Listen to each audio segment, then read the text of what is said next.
Today's episode of The Front discusses topics such as mental health and drug use, which may be distressing for some listeners. Please listen with care.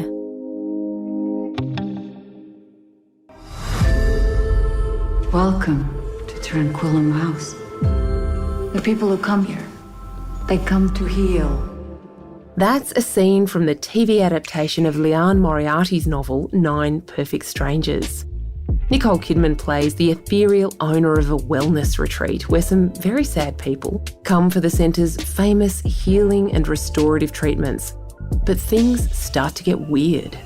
Have you been medicating us? Attention turns to something called the protocol, a diet of delicious smoothies laced with some extra special ingredients, mind-altering drugs, also known as psychedelics, designed to kick the consciousness onto a higher plane.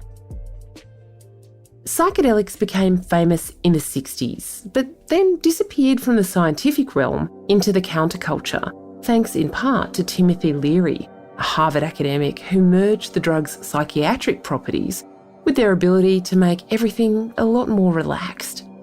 This is his 1968 record, Turn On, Tune In, Drop Out. Young people, for the most part, aren't so concerned with control and power. They're much more involved in having fun, being curious, exploring their sensual equipment. 55 years on, psychedelics are back as a serious candidate for the treatment of mental health problems. Michael Pollan, an American journalist who became famous for his writing about food, released a book in 2018 as various jurisdictions in the United States began decriminalising mind-altering drugs as treatments for everything from addiction to obsessive-compulsive disorder. Here he is explaining the idea to late-night host Stephen Colbert. If you're using psychedelics therapeutically, the best way to do it is not simply to just take a tab of acid and see what happens. You work with a therapist, and this is someone who prepares you very carefully for what's going to happen, qualifies you, make sure you don't have any risk factors like a relative who has schizophrenia or something like that. I have a dear friend who has my same name, who, when he was in college, took what he now considers way too much. Well, and the building was digesting him, and he would have flown off the planet if he hadn't held on to Jeannie Pisacani's peasant skirt for 4 hours. And my friend is still waiting. Back in February, this happened.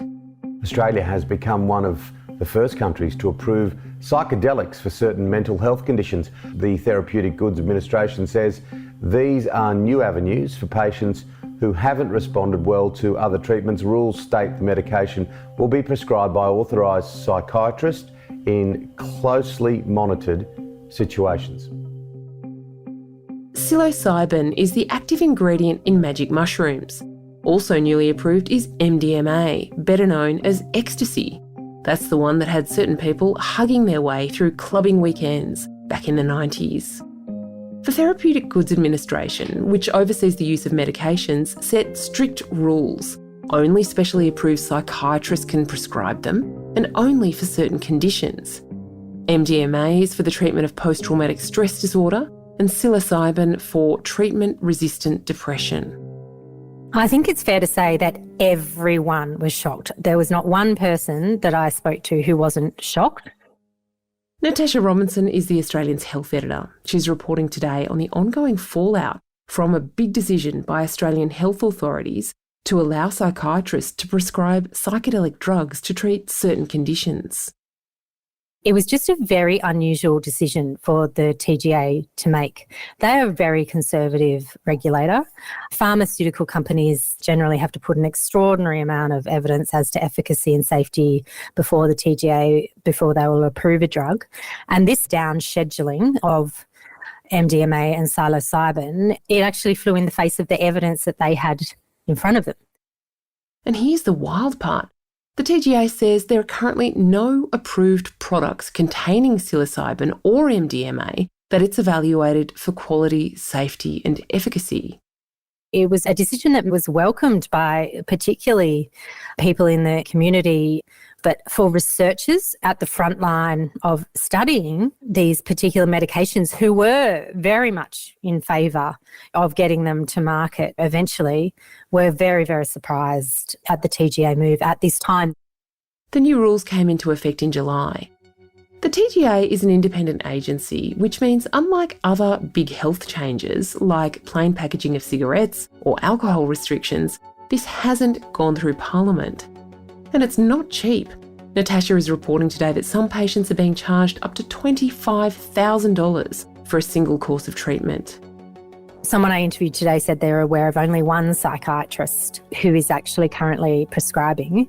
But I've also been told there's 3 clinics who are either starting to do it or gearing up to do it. But it is going to be very, very unusual for consumers to actually receive these medications outside of a clinical trial for the very fact that A, there's not very many clinics, but B, it's extraordinarily expensive. There's some disquiet among experts in the field who say evidence justifying a nationwide rollout is not there yet. So Monash University researchers between September last year and January this year conducted a whole series of in-depth interviews with stakeholders in the mental health area. So researchers, policy people, mental health, peak body senior figures, politicians, consumer groups, and the union that represents mental health workers in Victoria. So the interesting thing about this research is that it took place so close to the actual down-scheduling decision by the TGA, which happened in February. It's a complex issue. On one hand, experts say they're cautiously optimistic about the opportunities presented by psychedelics, but on the other hand, there's not much research on the subject, and the little information we do have is flawed. So as late as January, these people who were very much in favour of psychedelics, saying they were cautiously optimistic they would come to market and they hoped to see that happen. But at that time, they were raising concerns around the clinical trials that had been relied upon to advocate for the approval, small sample sizes, questions around the particular research. A lot of people see a lot of potential in these types of drugs, and certainly researchers do as well. But we're very much at the early stages of the research, and the evidence base at the moment is still very much emerging. Coming up, why did the TGA ignore the advice of its own expert?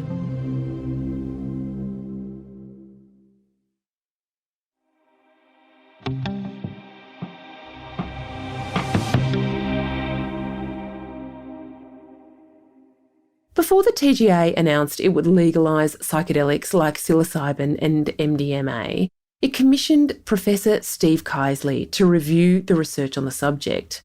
He confirmed that the evidence just isn't there. The TGA approved the new rules anyway, without Professor Keisley's support, and now he's written a paper criticising the decision to push ahead. Here's Natasha Robinson again.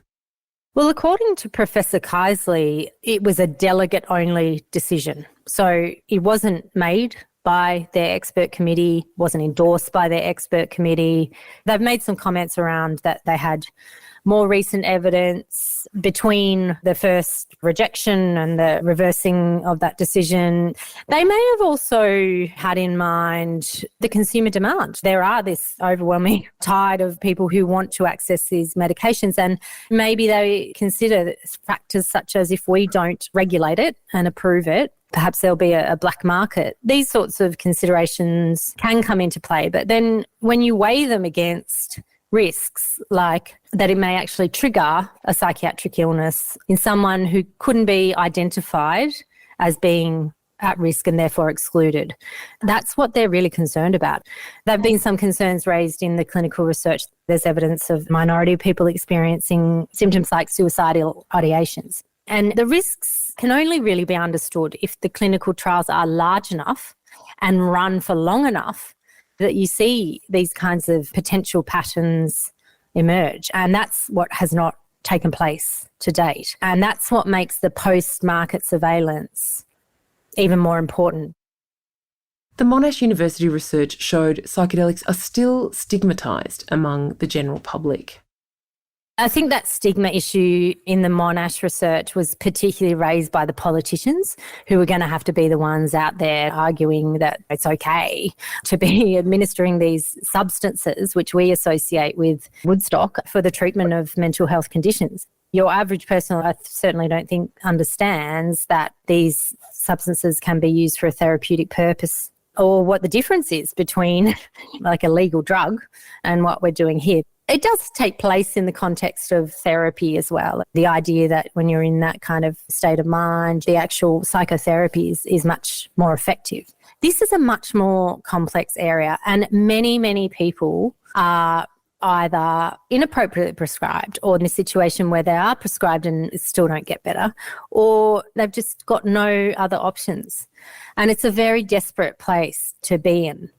So I completely understand the desire to try something that appears to hold a lot of promise.